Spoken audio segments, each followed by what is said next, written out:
Hello बच्चों, क्या हाल चाल। सब बढ़िया। चलो आज अपन फिर से स्टार्ट करेंगे बायोलॉजी का एक बेहतरीन टॉपिक। बहुत ही बढ़िया तरीके से पढ़ेंगे, अच्छे से पढ़ेंगे, पूरे नीट लेवल के पढ़ेंगे।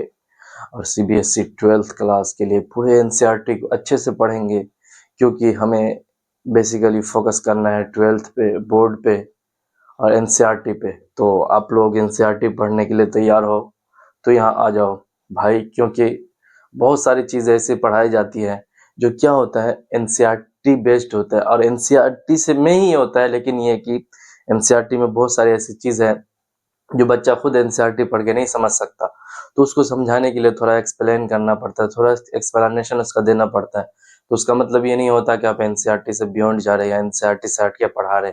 तो इसीलिए बच्चों तैयार हो पढ़ने के लिए। अपन एवोल्यूशन पढ़ रहे हैं। एवोल्यूशन में अपन देखा कि एवोल्यूशन क्या होते हैं, ऑर्डरली चेंज होते हैं। ऑर्डरली चेंज का मतलब क्या हुआ कि ऑर्डरली चेंज का मतलब हुआ कि ऐसा म्यूटेशन जिसमें धीरे धीरे बदलाव हो। म्यूटेशन का मतलब ही ये होता है कि धीरे धीरे चेंज हो, ऑर्डरली चेंज हो। और फिर उसके बाद अपन देखे कि अर्थ का फॉर्मेशन हुआ कैसे, बिग बैंग थ्योरी किस तरीके से हुआ, और उसका इस टाइम पे अर्थ का जो टेम्परेचर था कितना लेवल का था, कितना हाई लेवल का था। तो बहुत सारी चीज़ों को अपन पढ़े हैं और उसके बारे में जाने हैं। और हमें अब जानना है क्या, कुछ एविडेंसेस जिससे पता ये चलेगा कि अर्थ का जो अर्ली फेज था उस पे किस तरीके से फॉर्मेशन हुआ होगा। बहुत सारे ऐसे, जैसे अमीनो एसिड्स का या बहुत सारे ऐसे केमिकल का, जिस तरीके से जैसे जैसे हाइड्रोजन, हीलियम, कार्बन, ये सारी चीज सब मिल करके किस चीज का फॉर्मेशन किया, जैसे मीथेन का, अमोनिया का, वाटर का। तो अर्ली फेज में क्या था उसको देखेंगे, और उसके बाद एविडेंसेस देखेंगे, केमिकल एविडेंसेस, फिर मेटेराइट्स एविडेंसेस। इससे पता चल जाएगा कि अर्थ का जो अर्ली फेज था बहुत ही क्रिटिकल था, और जिसमें बहुत सारे ऐसे मिनरल्स और जो कॉम्बिनेशन से फॉर्मेशन हुआ, बहुत सारे ऐसे तत्व का, या जैसे बोल लीजिए अमीनो एसिड जैसे हुआ, अमोनिया हुआ। तो इस टाइप के अपन पढ़ेंगे। तो चलो बच्चों तैयार हो पढ़ने के लिए, तो आ जाओ केमिकल एविडेंसेस पढ़ेंगे। अपन देख चुके थे यूनिवर्स का फॉर्मेशन कब हुआ, 20 बिलियन ईयर एगो। फिर अर्थ का फॉर्मेशन कब हुआ, तो 4.5 बिलियन ईयर एगो। फिर 4 billion year ago life on अर्थ आया। तो ये सारे चीज अपन देख चुके हैं, और उसके बाद देखेंगे। चलो बच्चों तैयार हो, चलो तैयार हो पढ़ने के लिए केमिकल एवोल्यूशन। तो आ जाओ बच्चों, चलो आ जाओ अपन पढ़ेंगे एविडेंस। देखिए एक शॉर्ट आपको बता देते हैं। 20 billion year ago universe 4.5 billion year ago earth, और 4 billion year ago life on earth. ये सारी चीज आपको याद रखना है हमेशा, ताकि कभी भी पूछा जा सकता है ऑब्जेक्टिव्स में। तो हेलो बच्चों तैयार हो पढ़ने के लिए, तो आ जाओ अपन एवोल्यूशन पढ़ेंगे केमिकल। चलो अरे भाई लोग, चलो तैयार हो पढ़ने के लिए। तो देखो एविडेंसेस पढ़ेंगे।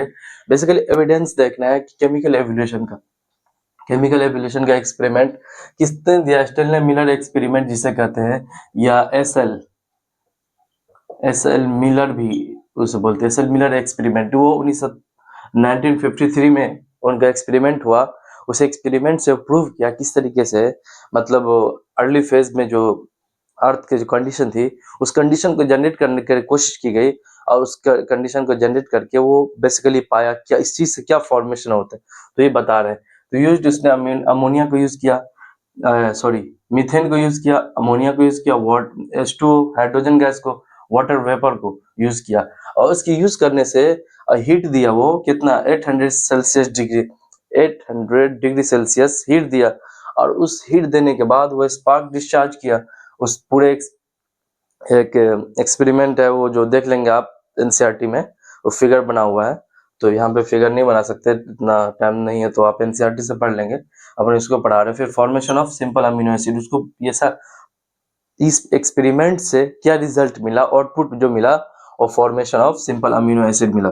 इसमें फिर के आग आग मिला। आग का मतलब हुआ कि एलानिन ऐसे, एक्सपार्टिक एसिड, और जी से ग्लाइसिन, ये सारे के सारे इसे अमीनो एसिड्स मिले।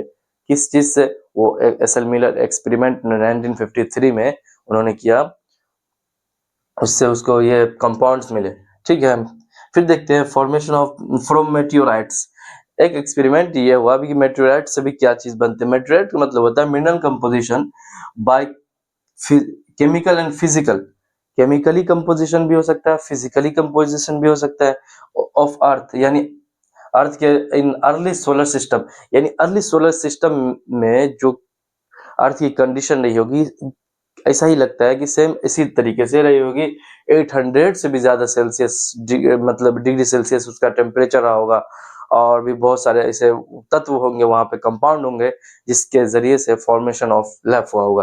तो यही करे कि simple simple compounds formed on them, यानी उससे भी ये पता चला कि मेटेरियल से simple compound form on them हुआ। Similar process occurring on them, same ऐसा ही प्रोसेस लग रहा है कि ऐसा ही हो। मेटेरियल्स जो मेटेरियल्स हुआ, जो से मिनरल्स, बहुत सारे से मिनरल्स है अभी अर्थ पे, जिसके मतलब एनालिसिस है, जिसके स्टडी करने से हमें ये पता चलता है कि सेम ऐसे कंडीशन रही होगी अर्थ पे उस टाइम पे, जिससे बहुत सारे ऐसे कंपाउंड्स का फॉर्मेशन हुआ होगा।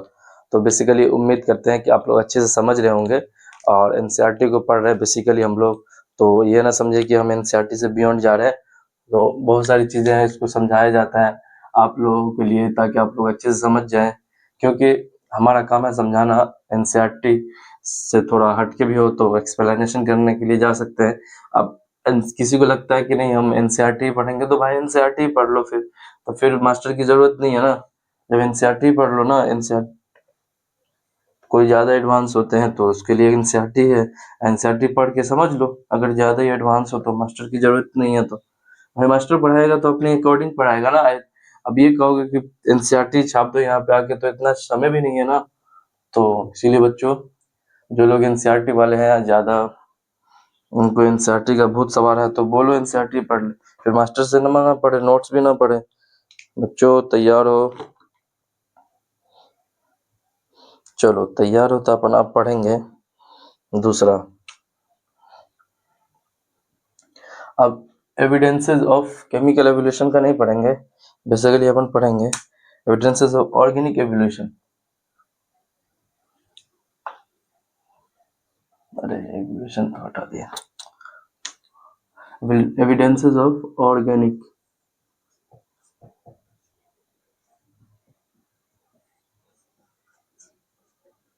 ऑर्गेनिक एवोल्यूशन का एविडेंस देख रहे हैं अपन कि नेचुरली क्या हुआ, किस तरीके से।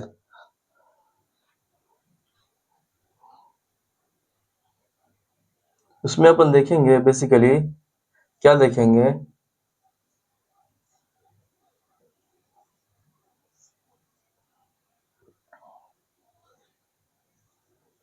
Comparative analysis, sorry comparative anatomy and morphology पढ़ेंगे।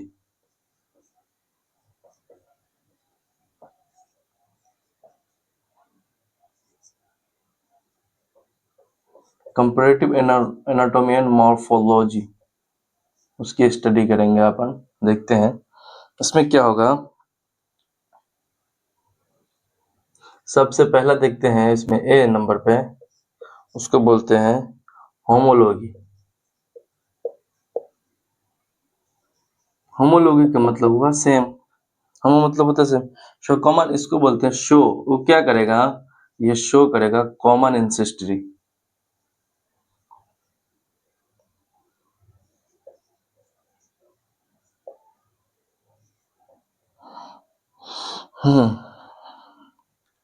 जब कॉमन एंसेस्ट्री उसका हो गया तो सिमिलर ओरिजिन होगा।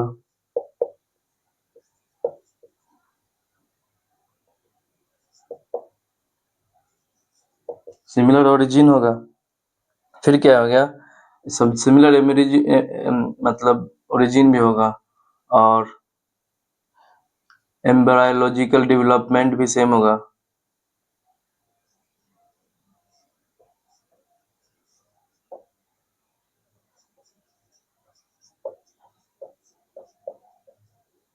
डेवलपमेंट सिमिलर ओरिजिन हुआ, एम्ब्रायोलॉजिकल डेवलपमेंट भी सेम हुआ। Basic functional,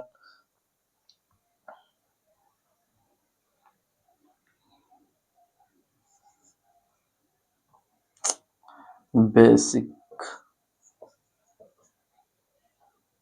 functional structure,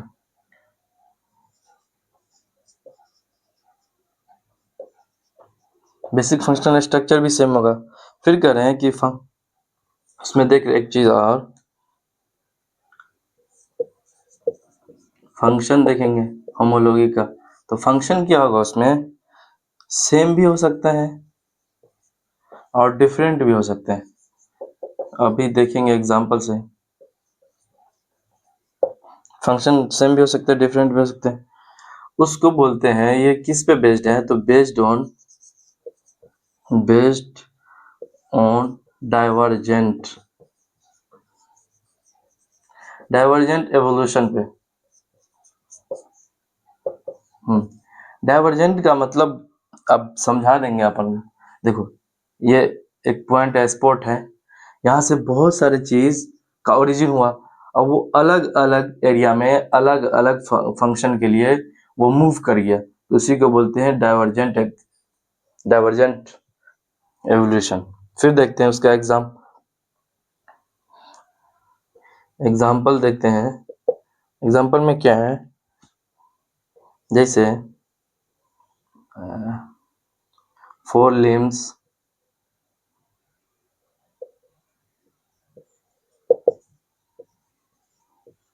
limbs of mammals।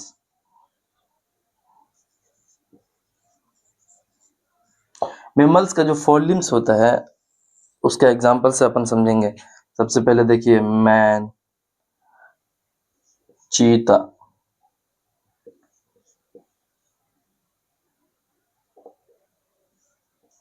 हो गया। फिर व्हेल, बैट। तो सारे इसमें क्या होगा, चलो इधर देखते हैं। मैन का जो इसका हैंड होगा उसमें फुट, उसका जो फ्लिपर,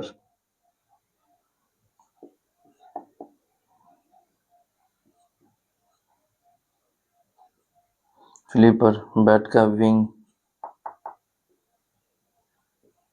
हो गया। फिर देखते हैं, ये सारे का सारा फंक्शन अलग भी हो सकता है। उसका फंक्शन क्या है, होल्ड। उसका फंक्शन क्या है, तो रन। इसका फंक्शन क्या है, स्विम। इसका फंक्शन क्या है,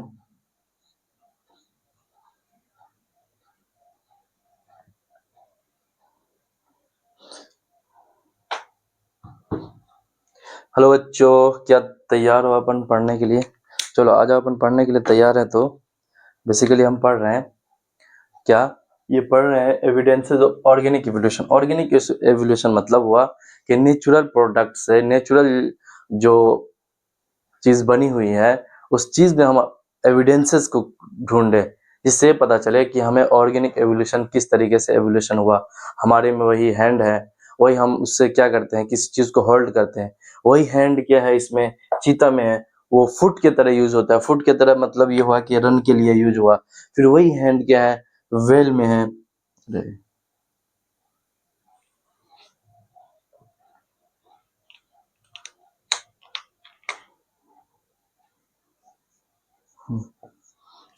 वेल, ठीक है बच्चों। तो वही हैंड के वेल में है, वो फ्लिपर, जिसको फ्लिपर बोलते हैं, स्विमिंग के लिए यूज होता है। ये उसके बाद उसको बोलते हैं ओरिजिन सेम। ओरिजिन तो सेम है, लेकिन क्या हुआ, उसका फंक्शन डिफरेंट। फंक्शन क्या है, डिफरेंट है। इसी को देखेंगे अपन, कंपैरेटिव एनाटॉमी एंड मॉर्फोलॉजी, यानी बेसिकली उसकी एनाटॉमी और मॉर्फोलॉजी को अपन स्टडी करते हैं, उसके बारे में जानते हैं। एनाटॉमी उसकी क्या है, एनाटॉमी मतलब इंटरनल स्ट्रक्चर, और मॉर्फोलॉजी हुआ एक्सटर्नल स्ट्रक्चर। यानी मॉर्फोलॉजी मतलब बाहरी चीजों के बारे में एनालिसिस करेंगे, एनाटॉमी हुआ कि अंदरूनी चीजों की, जो अंदर वाली चीजें है, तो उस चीज का फंक्शन के बारे में स्टडी करेंगे। तो क्या हुआ, होमोलॉगी पहला पे देखते हैं। होमोलॉगी में हुआ कि शो कॉमन एंसेस्ट्री, इसका एंसेस्ट्री कॉमन हो, यानी एक ही टाइप की प्रजाति से हो, कॉमन एंसेस्ट्री हो। फिर देख रहे हैं कि सिमिलर ओरिजिन, उसका ओरिजिन भी सिमिलर होगा, एम्ब्रायोलॉजिकल डेवलपमेंट भी सेम होगा, बेसिक फंक्शनल स्ट्रक्चर भी से होगा सेम। फिर इसके बाद देखते हैं फंक्शन। फंक्शन में क्या होगा, सेम भी हो सकता है, डिफरेंट भी हो सकता है फंक्शन, लेकिन ओरिजिन क्या होगा, सेम होगा। बेस्ड ऑन डाइवर्जेंट एवोल्यूशन जिसको बोलते हैं होमोलॉगी को, होमोलॉगी को क्या बोलते हैं, बेस्ड ऑन डाइवर्जेंट एवोल्यूशन। फिर देखते हैं इसी तरह फॉर एग्जांपल में four limbs of mammal, mammal का जो फोर लिम्स है, मैमल मतलब ये हुआ कि जितने भी, जैसे मैन हुआ, चीता हुआ, व्हेल हुआ, बैट हुआ, ये सारे के सारे मैमल्स में आते हैं। तो यही इसको यहाँ पे करें कॉमन एंसेस्ट्री, ये एंसेस्ट्री कॉमन है जिसका। फिर मैमल में आते हैं, जैसे मैन, मैन में हैंड जो होगा वो होल्ड करने के लिए होगा, चीता में फुट होगा, वही हैंड उसमें फुट में कन्वर्ट हो जाएगा, वो रन के लिए यूज होगा, तो फंक्शन अलग हुआ। फ्लिपर में क्या होगा, उस फ्लिपर वेल में जो होगा वो स्विमिंग के लिए काम आएगा। फिर बैट में विंग जो होता है वो फ्लाई के लिए होता है।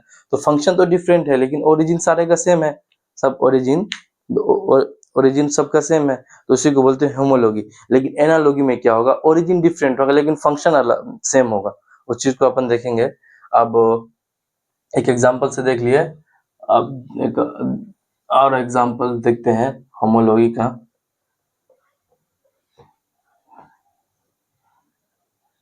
हेलो बच्चों, तैयार हो पढ़ने के लिए, मजा आ रहा है बच्चों लोग। चलो जल्दी से जल्दी सब्सक्राइब कर दो, और क्या करो, शेयर करो भाई लोगों को, जो बच्चे लोग पढ़ना चाहते हैं फ्री में, फ्री ऑफ कॉस्ट, कोटा की फैकल्टी से एंड कोटा के भैया से। चलो चलो बेहतरीन तरीके से पढ़ेंगे, अच्छे से पढ़ेंगे, कोटा के अंदाज में पूरा के पूरा पढ़ रहे हैं, कोटा के नोट पढ़ रहे हैं। तो इसलिए बच्चों, आप लोगों से रिक्वेस्ट है कि आप लोग हमारा सपोर्ट करें और अपने दूसरों दोस्तों तक भी पहुंचाएं। फिर दूसरा एग्जाम्पल देखते हैं होमोलॉगी का। होमोलॉगी बेसिकली अपन पढ़ रहे हैं, होमोलॉगी का दूसरा एग्जाम्पल देख रहे हैं।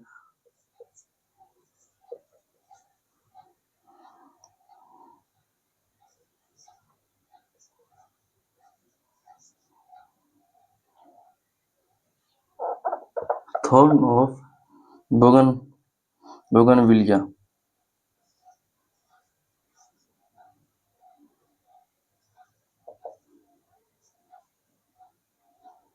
Bougainvillea, bougainvillea and tendril,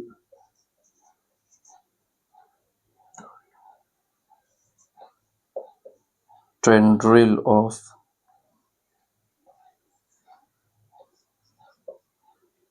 cucurbits।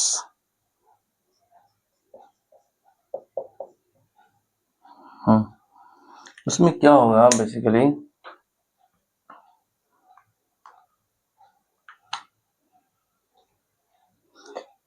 देखते हैं ये सब। देखिए, थॉर्न ऑफ, हाँ, thorn of bougainvillea and tendril of cucurbits, उसका फंक्शन देखते हैं बेसिकली। उसका जो फंक्शन होगा,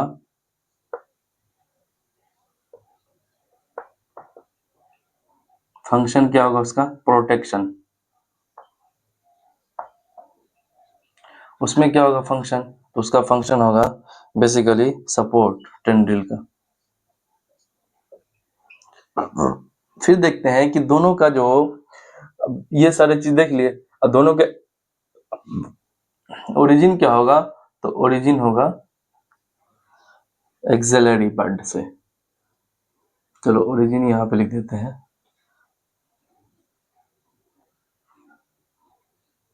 चलो ओरिजिन यहाँ से,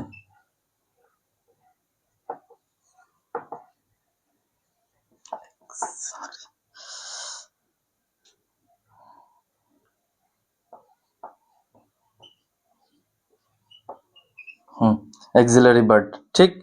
चलो देखते हैं और भी देखते हैं एग्जाम्पल अपन।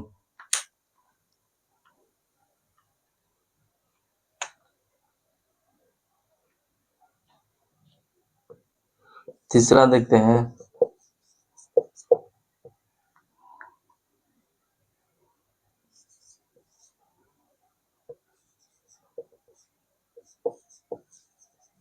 वर्टिब्रेट हार्ट्स, ये भी इसका एग्जाम्पल है होमोलॉजी का। फिर देखते हैं वर्टिब्रेट ब्रेन, ये सब होमोलॉजी का एग्जाम्पल है। अरे चौथा, पांचवा देखते हैं,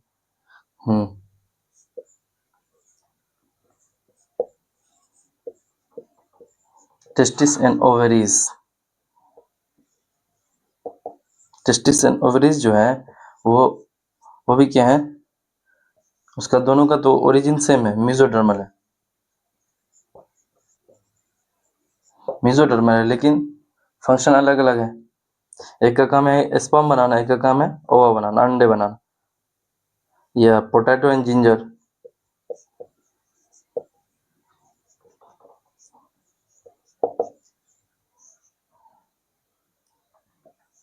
पोटैटो एंड जिंजर ये भी क्या है, उस मॉडिफिकेशन स्टेम का है।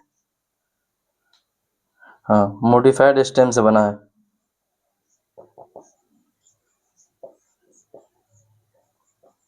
देखो पोटैटो का काम अलग है, जिंजर का काम अलग है, तो ये भी तो स्टेम की मॉडिफिकेशन से बना है। बेसिकली ओरिजिन तो सेम है लेकिन फंक्शन डिफरेंट है, इसी को बोलेंगे होमोलॉगी। होमोलॉगी का मतलब ये हुआ कि basically common ancestry, show common ancestry, यानी जिसका ओरिजिन जो हो वो सेम हो, फंक्शन क्या हो अलग हो, उस चीज को अपन होमोलॉगी बोलते हैं। इस और ऐसे देखें thorn of bougainvillea.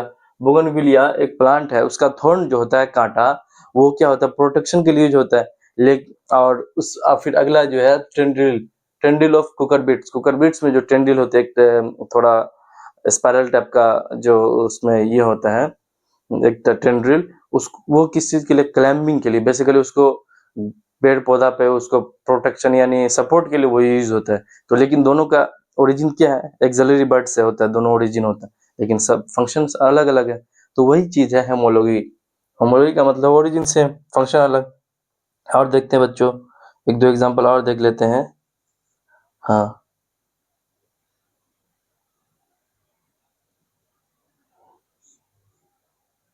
Mouth part of insect देखते हैं।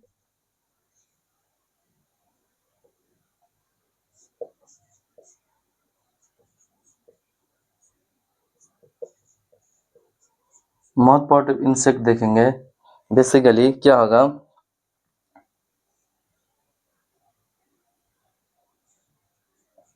लेबरम, मैंडिबल,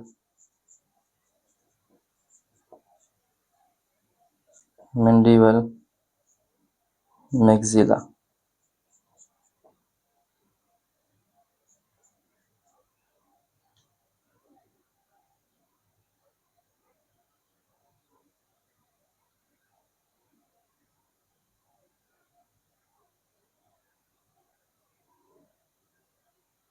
देखो बच्चों, हाँ, ये सारी चीज अपन किसके एग्जांपल पढ़ रहे हैं, होमोलॉगी के। बेसिकली होमोलॉगी का मतलब हुआ ये कॉमन एंसेस्ट्री शो करेगा, और जो भी होगा जिसमें कि जैसे थॉर्न हो गया, होमोलॉगी का एग्जांपल है, thorn of bougainvillea, tendril of cucurbits. फिर आगे देखते हैं फंक्शन क्या होगा, उसका प्रोटेक्शन होगा, उसका फंक्शन क्या होगा, सपोर्ट होगा, लेकिन ओरिजिन दोनों का सेम होगा, एक्सिलरी बर्ड से होगा। फिर देखते हैं वर्टिब्रेट का हार्ट, ये सारे के सारे क्या होगा, ओरिजिन सेम होगा, फंक्शन अलग होगा। फिर वर्टिब्रेट का ब्रेन, फिर सबका ब्रेन अलग अलग टाइप से फंक्शन करता है। फिर देखते हैं testis and ovaries, testis and ovaries का मेसोडर्मल ओरिजिन होगा, और फंक्शन क्या होगा, ये सेम होगा, फंक्शन का डिफरेंट होगा। ये ओरिजिन है, ओरिजिन क्या हो गया, मेसोडर्मल, दोनों का सेम होगा। फिर देखते हैं पोटैटो एंड जिंजर। पोटैटो का देखेंगे अपन तो क्या होगा, दोनों उसका ओरिजिन क्या होगा, मॉडिफाइड स्टेम से होगा। पोटैटो किससे होगा, मॉडिफाइड स्टेम से उसका ओरिजिन होगा, लेकिन फंक्शन क्या होगा, पोटैटो का अलग है, जिंजर का अलग है। पोटैटो अपन सब्जी में यूज करते हैं, जिंजर भी सब्जी में, लेकिन जिंजर क्या है, एक टाइप से उसकी क्वांटिटी बहुत कम यूज करते हैं, चाय में भी यूज करते हैं उसको, लेकिन अदरक आलू को चाय में यूज नहीं कर सकते। तो या जिंजर जो है बेसिकली उसको अपन ज़्यादा ठंडियों में यूज करते हैं, लेकिन पोटैटो को हमेशा यूज करते हैं। तो देखो फंक्शन ही अलग है। फिर mouth part of insect, insect का जो माउथ होगा, लेब्रा, मैक्सिला, मैंडिबल, ये सारे के सारे का ओरिजिन सेम होगा, लेकिन हर मतलब इंसेक्ट में यू हर अलग अलग तरीके से फंक्शन करेगा, उसी चीज को बताना चाहते हैं। और एक चीज और है दिया है एनसीईआरटी में कि मॉलिक्यूलर मॉलिक्यूलर मॉलिक्यूलर देखेंगे मॉलिक्यूल लेवल पे। एक 8वां नंबर का देख लेते हैं बस, उसके बाद फिर अपन आगे पढ़ेंगे। बच्चों लोग तैयार हो पढ़ने के लिए। 8वां नंबर पे देखिए मॉलिक्यूलर होमोलॉजी। कौन सा होमोलॉजी? मॉलिक्यूलर।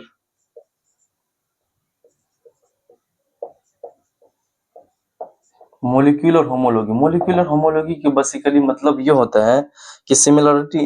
यहाँ से देखते हैं मॉलिक्यूलर होमोलॉजी मतलब क्या हुआ, इसमें क्या होगा, सिमिलरिटी होगा। सिमिलरिटी इन किस चीज में? प्लाज्मा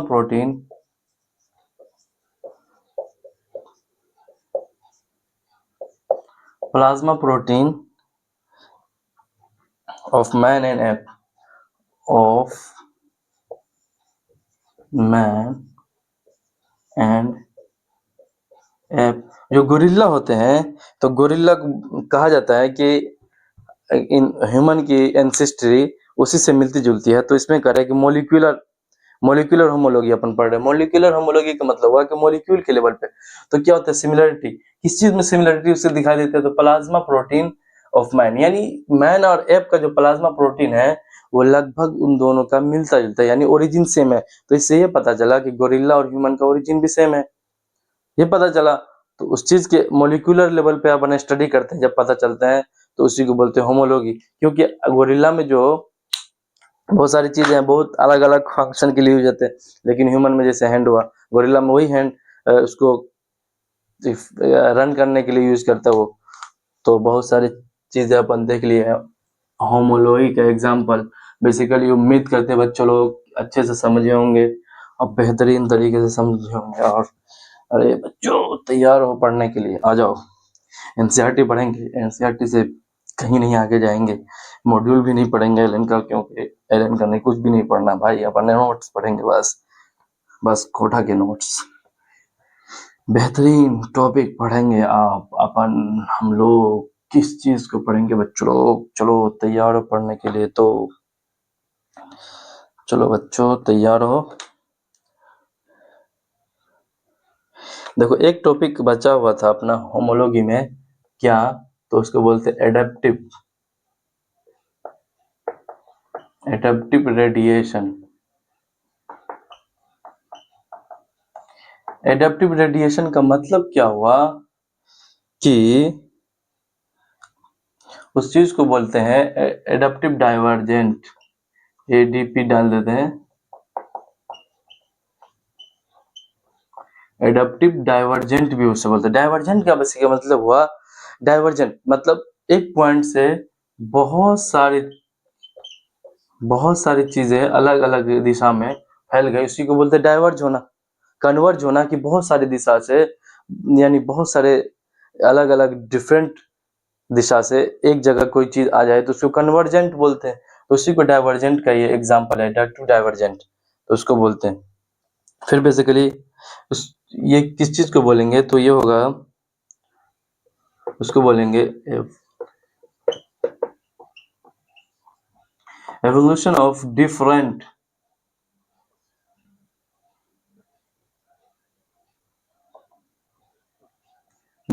क्या different species,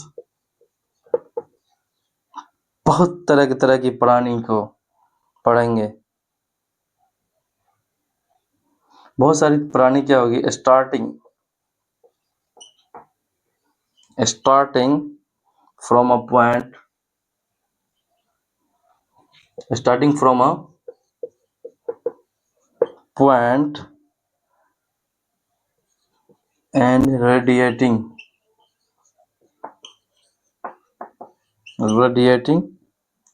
to other areas.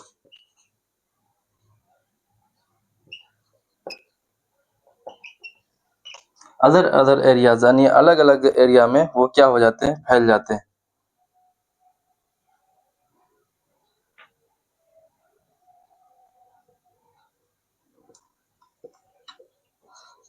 Of geography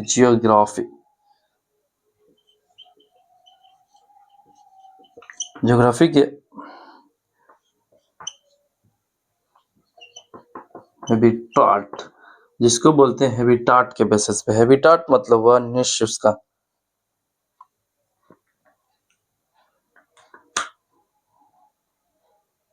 देखो एक चीज और इसमें पॉइंट दिया है कि अपन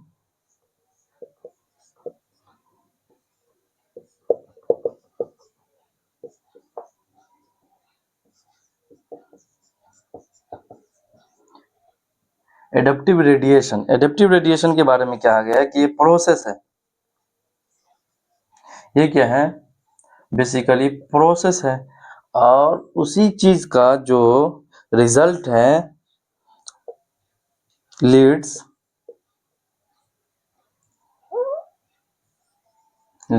टू, और किस चीज का, डाइवर्जेंट इवोल्यूशन.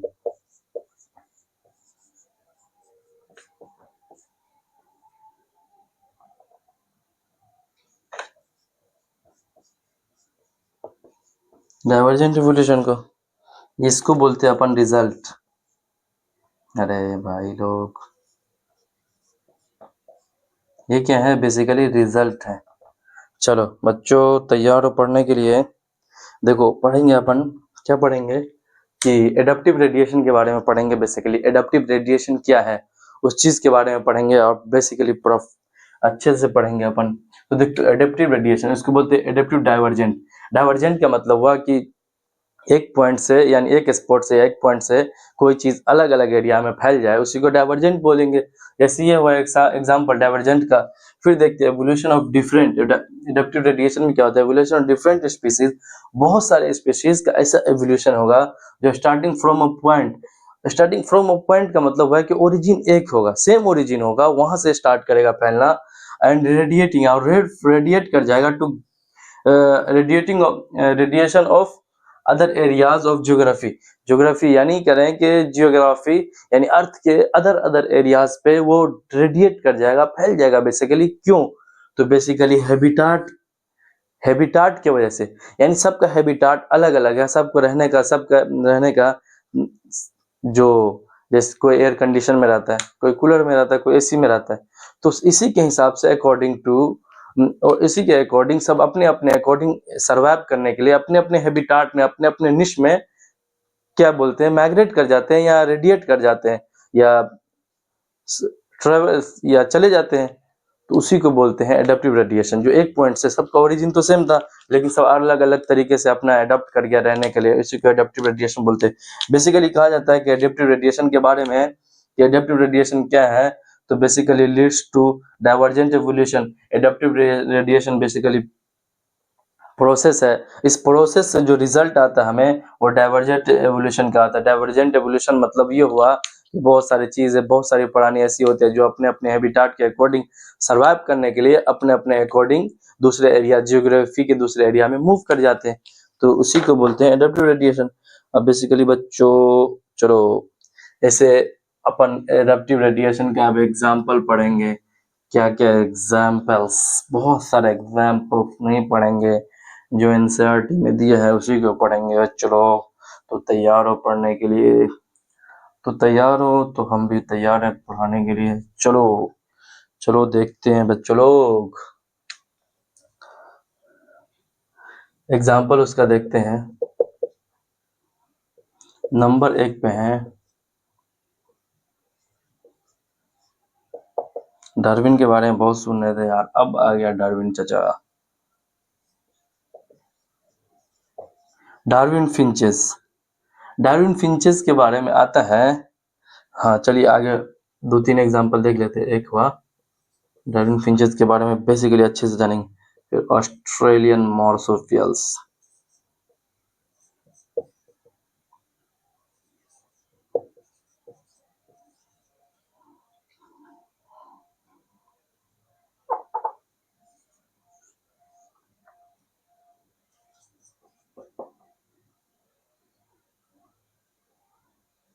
Australian marsupials.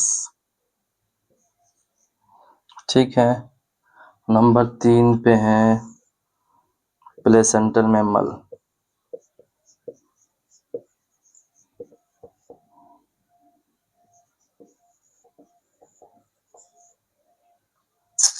अरे बच्चों, हाँ चलो, अब अपन उसके बारे में बेसिकली फर्दर क्या बोलेंगे।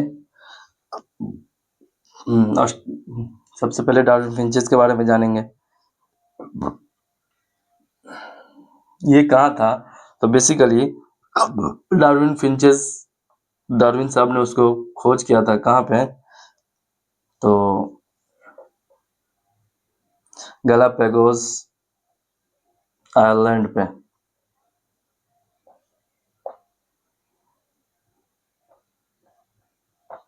उसको बेसिकली डार्विन साहब ने गैलापागोस आइलैंड पे उसका खोज किया था, और बेसिकली उसके बारे में कहा जाता है, उसके ग्रुप थे कितने, ग्रुप ऑफ 22। गैलापागोस आइलैंड जो है